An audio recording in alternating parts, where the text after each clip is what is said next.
প্রিয় দেশবাসী, আসসালামু আলাইকুম। সংকট নিরসনে অন্তর্বর্তীকালীন সরকারের মাননীয় প্রধান উপদেষ্টা ডক্টর মোহাম্মদ ইউনূসকে জাতীয় সংলাপ আয়োজনের আহ্বান গণ অধিকার পরিষদের। আপনারা জানেন, পশ্চিমবঙ্গের মুখ্যমন্ত্রী মমতা বন্দ্যোপাধ্যায় ভারতের বিধানসভার শীতকালীন অধিবেশনে যোগ দিয়ে বাংলাদেশ নিয়ে নির্লজ্জ মিথ্যাচার করে বাংলাদেশে জাতিসংঘের শান্তিরক্ষা বাহিনীর মোতায়েন চেয়েছেন এবং সেই সঙ্গে বাংলাদেশে সংখ্যালঘুদের নিরাপত্তা নিশ্চিতে ভারতের প্রধানমন্ত্রী নরেন্দ্র মোদীর হস্তক্ষেপ কামনা করেছেন। অথচ গত 28 অক্টোবর বঙ্গীয় হিন্দু জাগরণ নামের একটি সংগঠন ও বিজেপি নেতা শুভেন্দু অধিকারীর নেতৃত্বে কলকাতায় ডেপুটি হাইকমিশনের সামনে বাংলাদেশের জাতীয় পতাকা ও বাংলাদেশের মাননীয় প্রধান উপদেষ্টা ডক্টর মোহাম্মদ ইউনূসের কুশপুত্তলিকা পোড়ানো হয়েছে। এমনকি সীমান্ত অবরোধের হুমকি সহ বাংলাদেশি সীমান্তে শুভেন্দু অধিকারীর নেতৃত্বে একের পর এক বিক্ষোভ প্রদর্শন ও বাংলাদেশ সম্পর্কে মিথ্যাচার এবং ঘৃণা প্রচার করা হয়েছে। এ নিয়ে মমতা বন্দ্যোপাধ্যায়ের পক্ষ থেকে কোনো প্রতিবাদ আমরা দেখিনি, বরং বাংলাদেশ ইস্যুতে মমতা বন্দ্যোপাধ্যায় ও শুভেন্দু অধিকারী জঘন্য মিথ্যাচারের প্রতিযোগিতায় লিপ্ত হয়েছেন। বাংলাদেশ ইস্যুতে মমতা বন্দ্যোপাধ্যায় ও শুভেন্দু অধিকারী জঘন্য মিথ্যাচারের প্রতিযোগিতায় লিপ্ত হয়েছেন।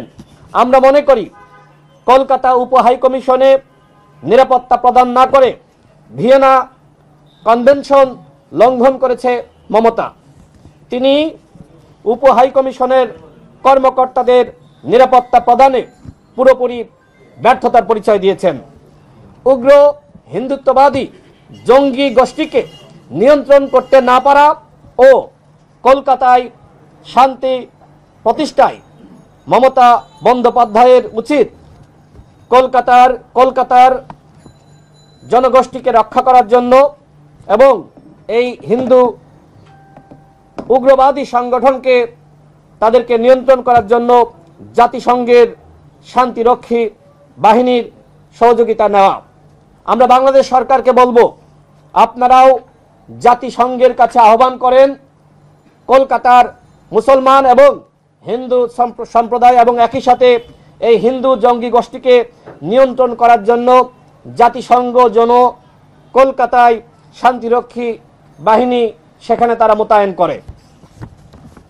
ভারতের গণমাধ্যমে বিজেপি সরকারের পৃষ্ঠপোষকতায় সংখ্যালঘু নির্যাতন ও আইনজীবী সাইফুল ইসলামের হত্যা সহ নানান ইস্যুতে গুজব ছড়িয়ে বাংলাদেশের ভাবমূর্তি ক্ষুণ্ণ করা হচ্ছে। অথচ বাংলাদেশের মানুষ ভালো রয়েছে, এখানে কোনো ধর্মীয় সাম্প্রদায়িকতা ও বাংলাদেশের মানুষের মধ্যে কোনো ধরনের মারামারি হাঙ্গামা লক্ষ্য করা অতীতেও যায়নি, এখনো যাচ্ছে না। মুসলমান, হিন্দু, বৌদ্ধ, খ্রিস্টান সহ বাংলাদেশের সকল ধর্মের মানুষ দীর্ঘদিন ধরে সম্প্রীতি ও শ্রদ্ধা বজায় রেখে জীবন যাপন করছে। গত অক্টোবর মাসের শেষ দিকে ভয়েস অফ আমেরিকা তারা একটি প্রতিবেদন প্রকাশ করেছে, আপনারা সকলে দেখেছেন। তারা একটি জরিপ প্রকাশ করেছে, সেখানে উল্লেখ করা হয়েছে আওয়ামী লীগের সরকারের তুলনায় অন্তর্বর্তীকালীন সরকারের আমলে সংখ্যালঘুরা ভালো রয়েছে এবং তাদেরকে বেশি নিরাপত্তা নিশ্চিত করা হয়েছে।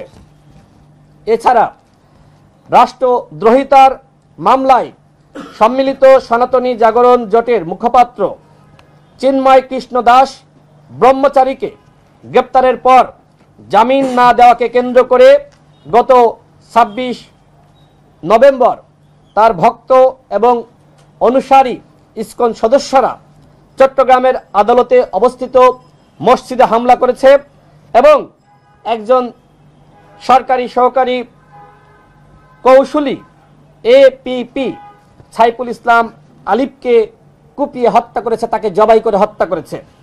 কিন্তু এই ঘটনাকে কেন্দ্র করে ভারতের রিপাবলিক ওয়ার্ল্ড অফ ইন্ডিয়া সহ একাধিক গণমাধ্যমে আইনজীবী সাইফুল ইসলাম আলিফকে চিন্ময় কৃষ্ণ দাসের আইনজীবী দাবি করে জঘন্য মিথ্যাচার করা হয়েছে, গুজব ছড়ানো হয়েছে এবং বাংলাদেশে ধর্মীয় উস্কানি, সাম্প্রদায়িকতা বেড়েছে, এগুলো নিয়ে নানান ধরনের তারা প্রতিবেদন প্রকাশ করেছে। ভারতীয় মিডিয়ায় এসব কর্মকাণ্ড মিথ্যাচার এবং নির্লজ্জতার সীমা অতিক্রম করেছে। আমরা মনে করি গুজব প্রকাশে ভারতীয় মিডিয়া এমন একটি পর্যায়ে পৌঁছেছে, তাদেরকে আমরা মিডিয়া বলতে পারি না, তারা গুজবের কারখানায় নিজেদেরকে পরিণত করেছে। সর্বশেষ গত 2 ডিসেম্বর আগরতলায় বাংলাদেশি উপ হাইকমিশনে হামলা বিজেপি সরকারের অপতৎপরতা ও বাংলাদেশকে নিয়ে ভারতের ষড়যন্ত্রের অংশ বলে আমরা মনে করি। এই হামলা বাংলাদেশের স্বাধীনতা সার্বভৌমত্বের জন্য চরম হুমকি। ভারতের এসব কর্মকাণ্ডে প্রতীয়মান হয় আওয়ামী লীগ নিজেদের বিদায়ে ও নিজেদের পরাজয় মেনে নিতে পারলেও স্বৈরাচারী হাসিনার বিদায় ভারত মানতে পারছে না। অর্থাৎ আওয়ামী লীগ এবং তার দোসররা তাদের পরাজয় মেনে নিয়েছে, কিন্তু গত 15 বছর ধরে ভারত যেভাবে আওয়ামী লীগকে দিয়ে বাংলাদেশে হাসিনার সরকার গঠন করেছিল এবং সংসদ তৈরি করেছিল, সেই সংসার আজকে এদেশের ছাত্র জনতা ভেঙে চুরে খান খান দেওয়ায় সবথেকে বেশি কষ্ট পেয়েছে ভারত এবং তারা এখন হাসিনার বিদায় কোনোভাবেই মানতে পারছে না। আপনারা দেখেছেন হাসিনা বাংলাদেশ থেকে পালিয়ে গেছে, বিশ্বের কোনো দেশ হাসিনাকে জায়গা দেয়নি, একমাত্র ভারত হাসিনাকে অবৈধভাবে জায়গা দিয়েছে। বাংলাদেশ সরকারের পক্ষ থেকে বারবার বলা হচ্ছে হাসিনাকে ফিরিয়ে দেন, কিন্তু ভারতের পক্ষ থেকে কোনো বক্তব্য দেওয়া হচ্ছে না, ভারত কোনো উদ্যোগ গ্রহণ করছে না। এই জায়গা থেকে প্রমাণিত হয় যে আওয়ামী লীগ সরকার বাংলাদেশের সরকার ছিল না, আওয়ামী লীগ ছিল ভারতের সরকার। বাংলাদেশে আওয়ামী লীগকে ভারত বসিয়েছিল। এদেশের বীর ছাত্র জনতা ভারতের পৃষ্ঠপোষকতায় 15 বছর ধরে গড়ে ওঠা হাসিনার মসনদ ভেঙে খান খান করে দিয়েছে, যে কারণে ভারত একের পর এক ষড়যন্ত্র করছে এবং ধর্মীয় উস্কানি দিয়ে বাংলাদেশের সাম্প্রদায়িক সম্প্রীতি বিনষ্ট ও যুদ্ধ লাগানোর একটি অপচেষ্টা করছে। কিন্তু বাংলাদেশের জনগণ কোনো ধরনের উস্কানির ফাঁদে পা না দিয়ে ধৈর্য ও সহনশীলতার সহিত সবকিছু মোকাবেলা করছে। আইনজীবী সাইফুল ইসলামের নির্মম হত্যাকাণ্ড ও চট্টগ্রাম আদালতে মসজিদে হামলার পরেও কোনো হিন্দুর বাড়িতে হামলা হয়নি, কোনো মন্দিরে হামলা হয়নি, বরং হিন্দু ভাইদের এবং মন্দিরের নিরাপত্তা বাড়ানো হয়েছে। এদেশের রাজনীতিক, এদেশের বিভিন্ন অঙ্গনের ব্যক্তিবর্গ, সরকার থেকে শুরু করে দায়িত্বশীল সকলেই দেখবেন তারা দায়িত্বশীল ভূমিকা পালন করেছে এবং বাংলাদেশের মানুষকে ধৈর্য ধরার আহ্বান করেছে। ভারত মনে করেছিল ষড়যন্ত্রের ফাঁদে পা দিয়ে বাংলাদেশের জনগণ বিভ্রান্ত হবে এবং হিন্দুদের বাড়িঘরে হামলা চালাবে এবং ভাঙচুর করবে, কিন্তু বাংলাদেশের জনগণ সেটি করেনি। ভারত মনে করেছিল যদি হিন্দুদের বাড়িঘরে এবং একই সাথে মন্দিরে হামলা করা হয় তাহলে তারা একটি যুদ্ধ করার বা যুদ্ধ বাঁধানোর একটি ক্ষেত্র তারা খুঁজে পাবে, কিন্তু এদেশের জনগণের বিচক্ষণতার কাছে ভারতের ষড়যন্ত্রের পরাজয় নিশ্চিত হয়েছে। শুধুমাত্র বাংলাদেশের বাইরে থেকেই বা ভারত থেকেই ষড়যন্ত্র হচ্ছে এটি কিন্তু নয়, বাংলাদেশেও বিভিন্ন ধরনের ষড়যন্ত্র বিদ্যমান। সিন্ডিকেট ও বাজার মনিটরিংয়ের অভাবে দ্রব্যমূল্যের দাম আকাশ ছোঁয়া।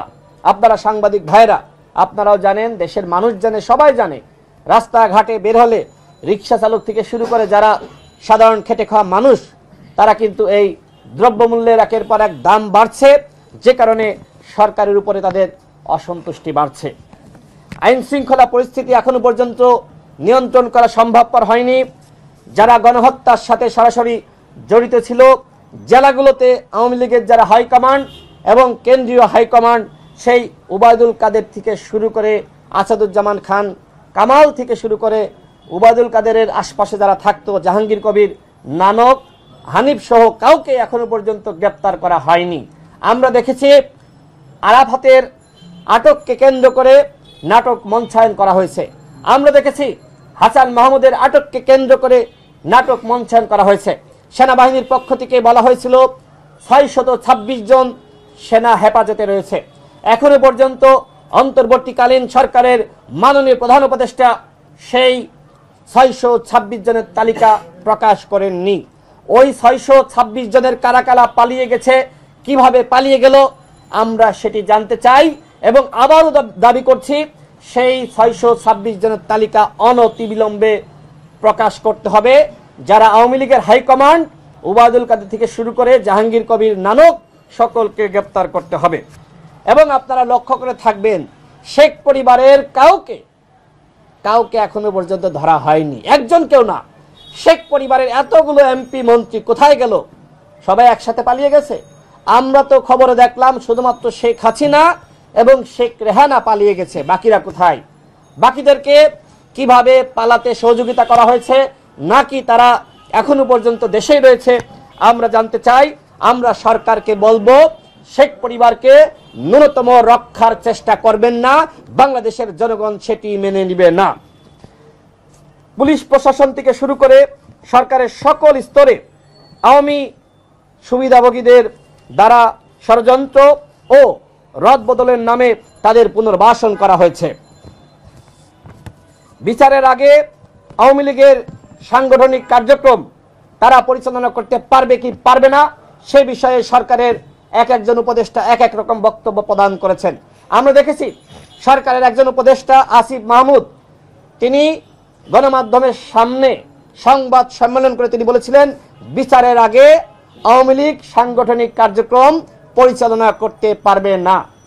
আমরা এটিকেই মনে করেছিলাম যে আওয়ামী লীগকে হয়তো নিষিদ্ধ করা হচ্ছে, কিন্তু পরবর্তীতে আমরা দেখলাম মাননীয় প্রধান উপদেষ্টা তিনি বললেন যে বিএনপি চায় না, এই কারণে আমরা আওয়ামী লীগকে নিষিদ্ধ করব না এবং নির্বাচনে তারা অংশ নিতে পারবে। শুধুমাত্র বিএনপি চায় না, বিএনপি তো কোনো দলীয় বক্তব্য বা দলীয় স্টেটমেন্ট প্রকাশ করে নাই, আমরা দেখি নাই। বিএনপির মহাসচিব তিনি একটি রাজনৈতিক বক্তব্য দিয়েছেন, সেই বক্তব্যকে কেন্দ্র করে যদি প্রধান উপদেষ্টা তিনি এই ধরনের সিদ্ধান্ত গ্রহণ করে থাকেন, আমরা মনে করি এই সিদ্ধান্ত শেখ হাসিনার মতন একটি স্বৈরাচারী সিদ্ধান্ত। কারণ আরো দল আছে, আমাদেরকে কি আপনার দল মনে হয় না? অন্যান্য দল নেয়, আপনি সবার সাথে একটি জাতীয় সংলাপের আয়োজন করেন, সবাইকে ডাকেন, মতামত গ্রহণ করেন, এরপরে আপনি সিদ্ধান্ত জানান। শুধুমাত্র বিএনপির মহাসচিবের বক্তব্য, আমি যতদূর মনে করি এটি বিএনপির দলীয় বক্তব্য না। এই বক্তব্যকে কেন্দ্র করে আওয়ামী লীগের পুনর্বাসন বাংলাদেশের জনগণ কোনোভাবেই মেনে নেবে না। এবং একই সাথে আমরা দেখেছি আনসার কু, বিচার বিভাগীয় কু, নানা বেশে আওয়ামী লীগ ফিরে আসার চেষ্টা করেছে। শিক্ষার্থীদের মধ্যে সংঘর্ষ, তারা কি নিয়ে আন্দোলন করছে, কি দাবি আমরা কেউ জানি না। নানান গোষ্ঠীর একের পর এক আন্দোলন, রাজনৈতিক দলগুলোর সাথে সরকারের বোঝাপড়ার ঘাটতি, এখনো পর্যন্ত শহীদ পরিবারকে পর্যাপ্ত পরিমাণ ক্ষতিপূরণ দেওয়া হয়নি। এবং আহত যোদ্ধাদেরকে আমরা দেখেছি তারা রাস্তা অবরোধ করেছে, তাদেরকে উন্নত চিকিৎসা দেওয়া হচ্ছে না। আমাদের দেশের এ সকল আহত যোদ্ধাদের কারণে আজকে আমরা বাংলাদেশ পেয়েছি, কিন্তু তাদেরকে আমরা দেখলাম না যে উন্নত চিকিৎসার জন্য দেশের বাইরে পাঠানো হয়েছে। আমরা সরকারকে বলবো অনতিবিলম্বে এই আহতদের সুচিকিৎসার ব্যবস্থা করেন এবং শহীদ পরিবারকে, প্রত্যেক পরিবারকে 1 কোটি টাকা করে ক্ষতিপূরণ দিতে হবে। এই 5 লাখ টাকা 2 লাখ টাকার নামের ভিক্ষা, এটি আমরা মানতে পারি না এবং আহতদের সুচিকিৎসার ব্যবস্থা করতে হবে। ব্যবসা বাণিজ্যের অনুকূল পরিবেশ তৈরি করতে না পারা, বিপ্লবের সকল অংশীজনদের নিয়ে ঐক্য ও সংহতির জাতীয় সরকার গঠন না করার ব্যর্থতা এবং উপদেষ্টাদের নানামুখী রাজনৈতিক বক্তব্য এবং কোনো গোষ্ঠী বা সংগঠনকে পৃষ্ঠপোষকতা করা ইত্যাদির কারণে সংকট প্রকট আকার ধারণ করেছে। আমরা দেখেছি কোন উপদেষ্টা বিভিন্ন সংগঠনের বিভিন্ন সেমিনারে গিয়েছেন, সেখানে উপস্থিত হয়ে বক্তব্য দিয়েছেন। গণ অধিকার পরিষদ যদি কোনো উপদেষ্টাকে আজকে ডাকে, কোনো উপদেষ্টাকে আসবেন, বিএনপি ডাকলে আসবেন, অন্য দল ডাকলে আসবেন, তাহলে কেন একটি গোষ্ঠী বা একটি সংগঠনকে এইভাবে প্রমোট করা হচ্ছে সেই প্রশ্ন আমরা করছি। উপদেষ্টারা কোনোভাবেই তারা পদে থেকে একজন এক এক রকম বক্তব্য দিতে পারেন না। আমরা বলবো অন্তর্বর্তীকালীন সরকারের একজন মুখপাত্র নির্ধারণ করা হোক, তার মাধ্যমে সমস্ত বক্তব্য আসবে লিখিত, একজন এক এক রকম বক্তব্য দিয়ে বিভিন্ন ধরনের বিভ্রান্তিকর পরিবেশ তারা তৈরি করবেন না এবং জনগণের মনে সন্দেহের উদ্বেগ তারা করবেন না। আমরা মনে করি এখনো পর্যন্ত সুযোগ আছে নতুন বাংলাদেশ গঠন করার।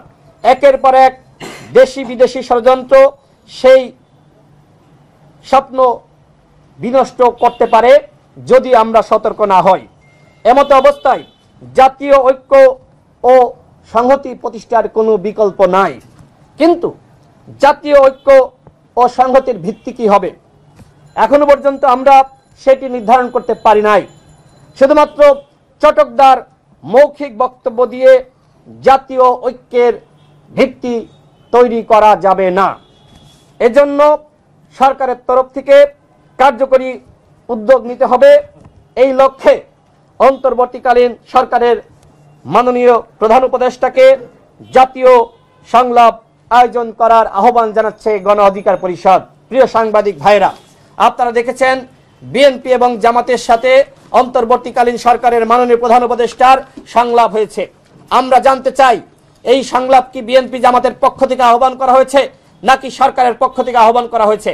যদি সরকারের পক্ষ থেকে আহ্বান করা হয়ে থাকে তাহলে বাকি দলগুলোর সাথে কেন সংলাপ করা হলো না সেই প্রশ্ন আমি মাননীয় প্রধান উপদেষ্টার কাছে করছি। গণ অধিকার পরিষদ সবসময় শান্তি এবং শৃঙ্খলায় বিশ্বাস করে। আপনারা জানেন 2018 সালের যে ঐতিহাসিক কোটা সংস্কার আন্দোলন, সেই 18 সাল থেকে 24 সাল পর্যন্ত একটানা আমরা আন্দোলন চালিয়ে গিয়েছি। এই আন্দোলনে রাজনৈতিক দলগুলোকে সম্পৃক্ত করার জন্য গণ অধিকার পরিষদ কাজ করেছে। যেহেতু কোটা সংস্কার আন্দোলনের লিগাসি আমরা বহন করতাম, সেজন্য আমরা এই আন্দোলনকে সফল করার সর্বাত্মক ভূমিকা রেখেছি। আমরা মনে করি সরকারের উচিত সকল দল এবং অংশীজনকে সাথে নিয়ে দ্রুত সময়ের মধ্যে আলোচনায় বসা, জাতীয় ঐক্য এবং সংহতি প্রতিষ্ঠা করা, অন্যথায় এই বিপ্লব ব্যাহত হতে পারে। আপনাদের যদি কোনো প্রশ্ন থাকে প্রশ্ন করতে পারেন। দাবি জানিয়েছিলেন একটা সময়, আমরা আপনাদের বক্তব্য থেকে শুনেছি যে আওয়ামী লীগকে নিষিদ্ধ করা হবে। আবার যখন বিএনপির মহাসচিব আওয়ামী লীগ নিষিদ্ধের বিপক্ষে বললেন এবং হচ্ছে যে তিনি তার ব্যক্তিগত কথা বলেছেন, তিনি কিন্তু একটা রাজনৈতিক দলের ব্যানার বহন করেন, তিনি কি আসলে বিতর্ক হওয়ার কখনোই বলে নাই আওয়ামী লীগকে নিষিদ্ধ করা যাবে না। গণ অধিকার পরিষদ সবসময় বলেছে গণহত্যার পরে আওয়ামী লীগ বাংলাদেশে রাজনীতি করতে পারবে না। নামে বেনামে, ডামি মামি, স্বতন্ত্র কোনো নামেই আগামী নির্বাচনে আওয়ামী লীগ অংশ নিতে পারবে না। শুধুমাত্র আওয়ামী লীগ না, জাতীয় পার্টি এবং আওয়ামী লীগের দোসর কোনো দল আগামী নির্বাচনে বিচারের আগে অংশ নিতে পারবে না। তার জন্য যদি আন্দোলন করা লাগে সেই আন্দোলন করার জন্য আমরা প্রস্তুত রয়েছি। দেখেন আজকে গণ অধিকার পরিষদ যে ভূমিকা রেখেছে এই সরকারের পতন নিশ্চিত করার জন্য, ছাত্ররা যে ভূমিকা রেখেছে এই সরকারের পতন নিশ্চিত করার জন্য, আওয়ামী লীগ যদি ফিরে আসে তাহলে এইখানে আমরা যারা আছি আমাদের প্রত্যেককে ফাঁসিতে ঝুলানো হবে। যারা বিপ্লবীরা ছিল তাদেরকে ফাঁসিতে ঝুলানো হবে।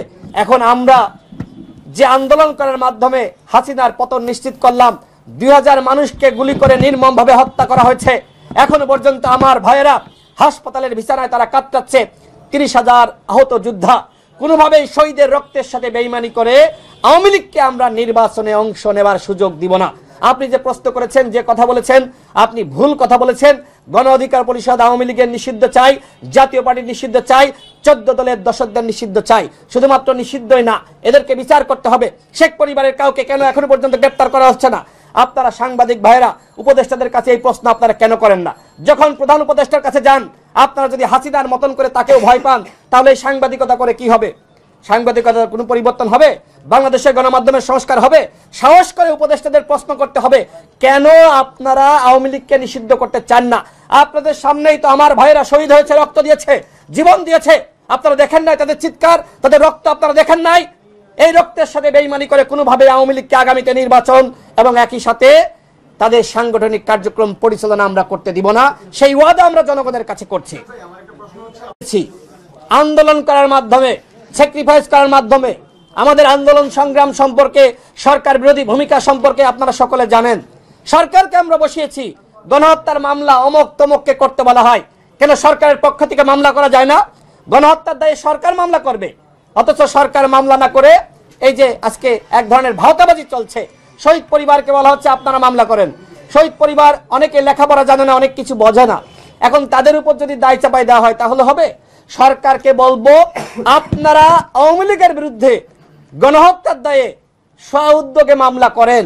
আমরা দেখেছিলাম বৈষম্য বিরোধী ছাত্র আন্দোলনের 2 জন নেতা হাসনাত এবং সার্জিস, গণমাধ্যমে খবর এসেছে, তারা রিট করেছিলেন আওয়ামী লীগকে নিষিদ্ধের দাবিতে।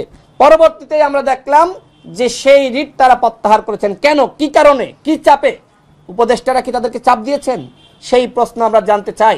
আজকে যারা সরকারে রয়েছে, সরকারের সংগঠন হিসেবে মানুষ যাদেরকে মনে করছে বৈষম্য বিরোধী ছাত্র আন্দোলন এবং জাতীয় নাগরিক কমিটি, কারণ তারা সরকারের সাথে বিভিন্নভাবে সম্পৃক্ত। আমরা কেউ সম্পৃক্ত না, আমরা রাজনৈতিক দল, আমরা রাজনীতি করছি। আজকে নাগরিক কমিটি এবং বৈষম্য বিরোধী ছাত্র আন্দোলন কেন আওয়ামী লীগকে নিষিদ্ধের ব্যাপারে রাজপথে আন্দোলনের ডাক দিচ্ছে না? তারা আন্দোলনের ডাক দিয়েছিল হাসিনার পতনের দাবিতে, এদেশের রাজনৈতিক দলগুলো ঝাঁপিয়ে পড়েছিল, কিন্তু আজকে তারা কেন আওয়ামী লীগকে নিষিদ্ধ করার ব্যাপারে তারা কোনো কর্মসূচি দিচ্ছে না? সেই প্রশ্ন আমি তাদের কাছে করছি। শুধুমাত্র চটকদার বক্তব্য দিয়ে ঘরে বসে থাকলে হবে না, কার্যকরী পদক্ষেপ নিতে হবে। গণ অধিকার পরিষদের পক্ষ থেকে 64 জেলায় আওয়ামী লীগকে নিষিদ্ধের দাবিতে কর্মসূচি দেওয়া হবে। আওয়ামী লীগ আগামী নির্বাচনের নামে বেনামে স্বতন্ত্র কোনো নামেই অংশ নিতে পারবে না।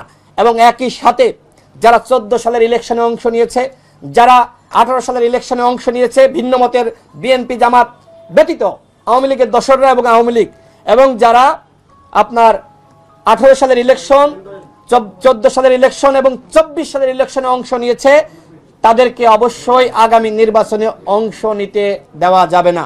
সেই জন্য সাংবাদিক ভাইদেরকে বলবো, আপনারা আরো বেশি বেশি সোচ্চার থাকেন। আপনারা জাতির বিবেক, আপনারা যদি এই আওয়ামী লীগের বিরুদ্ধে সোচ্চার হন, কিভাবে আওয়ামী লীগ গণমাধ্যমকে ধ্বংস করেছিল আপনারা প্রত্যেকে জানেন। আমি বলবো আমরা আমাদের দায়িত্ব পালন করছি। সাংবাদিক ভাইয়েরা প্রধান উপদেষ্টার কাছে প্রশ্ন করেন, এই প্রশ্ন আপনাদের করতে হবে যে মাননীয় প্রধান উপদেষ্টা, শুধুমাত্র বিএনপির বক্তব্যের উপর ভিত্তি করে আপনি কি আওয়ামী লীগকে নিষিদ্ধ না করার সিদ্ধান্ত নিতে পারেন?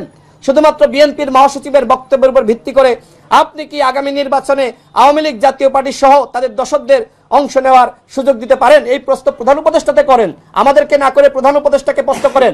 আমরা সকলে নিষিদ্ধ চাই। বিএনপি গতকাল তার বক্তব্য ক্লিয়ার করেছে। বিএনপির সিনিয়র যুগ্ম মহাসচিব রুহুল কবির রিজভী তিনি বলেছেন যে আওয়ামী লীগকে নিষিদ্ধ করা হবে কি হবে না, তারা নির্বাচনে অংশ নিতে পারবে কি পারবে না, এই সিদ্ধান্ত একান্তই সরকারের। সুতরাং বল এখন সরকারের কোর্টে, সরকারকে সিদ্ধান্ত নিতে হবে। আওয়ামী লীগকে নিষিদ্ধ না করা হলে, আগামী নির্বাচনে অংশ নেওয়ার সুযোগ দেওয়া হলে সেই দায় একান্তই অন্তর্বর্তীকালীন সরকারের, আমাদের না। রাশেদ ভাই, ভারতে অবস্থিত বাংলাদেশি উপ হাইকমিশনে যে হামলা হয়েছে, এর জন্য কি আপনারা রাজপথে কোনো কর্মসূচি দিবেন কিনা? গতকাল রাতেই আমাদের ছাত্র অধিকার পরিষদের নেতৃবৃন্দরা, যুব অধিকার পরিষদের নেতৃবৃন্দরা, গণ অধিকার পরিষদের নেতৃবৃন্দরা ঢাকা বিশ্ববিদ্যালয় এবং এই পল্টনে তার প্রতিবাদে ইনস্ট্যান্ট বিক্ষোভ মিছিল করেছে এবং প্রতিবাদ জানিয়েছে। আমরা দলের পক্ষ থেকে আনুষ্ঠানিকভাবে আমরা আজকে এই সংবাদ সম্মেলন করছি। আমরা আমাদের নেতাকর্মীদের বলবো, আপনারা সোচ্চার থাকুন। ভারতীয় আধিপত্য এবং আগ্রাসনের বিরুদ্ধে গণ অধিকার পরিষদের চেয়ে রাজপথে কর্মসূচি বেশি আর কোন দল পালন করে নাই। আপনারা জানেন ডাকসুতে আমাদের উপর কেন হামলা করা হয়েছিল? কারণ আমরা ভারতের আগ্রাসীদের বিরুদ্ধে রাজপথে নেমেছিলাম। আমাদেরকে ডাকসুতে ওই সাদ্দাম এবং কুখ্যাত সঞ্জিদ কোথায় আজকে তারা আমাদেরকে হত্যা চেষ্টা করেছিল। আমরাই সর্বপ্রথম বাংলাদেশের রয়ের এজেন্ট, ভারতের এজেন্টদের বিরুদ্ধে আমরা সংগ্রাম করেছি, প্রতিবাদ করেছি। আমরাই সর্বপ্রথম ভারতীয় আগ্রাসীদের বিরুদ্ধে বাংলাদেশে সাংগঠনিকভাবে ঘোষণা দেওয়ার মাধ্যমে আমরা কর্মসূচি পালন করেছি। সেই মোদী বিরোধী আন্দোলন আপনারা ভুলে গিয়েছেন। একমাত্র ছাত্র অধিকার পরিষদ এবং যুব অধিকার পরিষদ সর্বপ্রথম রাজপথে নেমেছিল, এর আগে কোনো দল নামে নাই। সুতরাং বাংলাদেশে যে আন্দোলন আগ্রাসীদের বিরুদ্ধে শুরু হয়েছে, সেই আন্দোলন আনুষ্ঠানিকভাবে রাজপথে কর্মসূচি পালন করার মাধ্যমে সেটি করেছে গণ অধিকার পরিষদ, ছাত্র অধিকার পরিষদ, শ্রমিক পেশাজীবী অধিকার পরিষদ। চট্টগ্রামে আমাদের সহযোদ্ধাদেরকে সর্বপ্রথম গ্রেপ্তার করা হয়েছিল আগ্রাসনের প্রতিবাদ করার কারণে। নরেন্দ্র মোদী বাংলাদেশে আসবে এই কারণে আমাদের নামে মামলা দেওয়া হয়েছিল, আমাদের সহযোদ্ধাদেরকে গ্রেপ্তার করা হয়েছিল, রিমান্ডে নির্যাতন করা হয়েছিল। সেই মামলায় এখনো আমার বিরুদ্ধে 2টা ওয়ারেন্ট, মোদীর আগমন বিরোধী আন্দোলন করার কারণে এখনো 2টা ওয়ারেন্ট রয়েছে। আমি এতটুকুই জানি, এটি পরিবর্তন হয়েছে কিনা জানি না। আমাদের আইনজীবী আরশাদ সিদ্দিকী আছেন, আমি যতদূর তথ্য জানি সেই মামলা এখনো পর্যন্ত অন্তর্বর্তীকালীন সরকার প্রত্যাহার করে নাই। আমি সর্বোচ্চ 2টা প্রশ্ন নিব, 2টা প্রশ্ন। তাকে কি আপনারা চিনেন নাই? গত 15 বছর এই উপদেষ্টাদের মধ্যে একজন যদি রাজপথে থাকে তিনি হলেন doctor Asif Nazrul sir. 3 August 4 August যাকে আপনারা ছাত্রদের সাথে হাতে হাত রেখে মাঠে রাজপথে মিছিল করতে দেখেছেন, তিনি হলেন সেই আসিফ নজরুল স্যার। আমাদের 2018 সালের কোটা সংস্কার আন্দোলনের আহ্বায়ক হাসান আল মামুন আছে, এই হাসান আল মামুনের হাত ধরেই মিছিল করেছিল আসিফ নজরুল স্যার। সুতরাং আজকে তার বিরুদ্ধে যারা গুজব রটাচ্ছে তাদের কাছে আমার প্রশ্ন, বাংলাদেশে আসেন, আন্দোলন করেন, দেখেন কত কঠিন। আমরা ঘরে ঘুমাতে পারি নাই।